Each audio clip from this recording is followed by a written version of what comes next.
নিতাই গৌর হরি বল হরি বল। সবাই ভালো আছেন তো? কি বলবো, বলবার কিছু নেই। প্রাতকালে জেগে আমি গোবিন্দের পূজা অর্চনা করেছি, ঠাকুরকে জাগিয়েছি, মালা সুসম্পন্ন করলাম, নাম সংকীর্তন করলাম, প্রসাদ নিয়েছি, বহিরাগত হয়েছি, কিছু কৃষ্ণ আলাপন শ্রবণ করবো বা প্রকাশ করব, কিন্তু হয়ে তো ওঠে না। কর্মে পিছে দুকে টেনে নেয়। কি করব?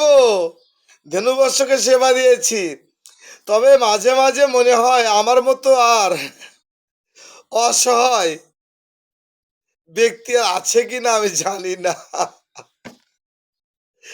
ভগবান যে কি পরীক্ষায় আমাকে ফেলেছে আমি জানি না।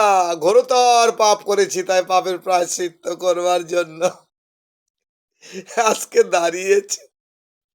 আমি ভেবে দেখলাম যে ঘোরতর পাপ, গুরুতর পাপ করেছি, লঘু নয়, অনেক বড় পাপ।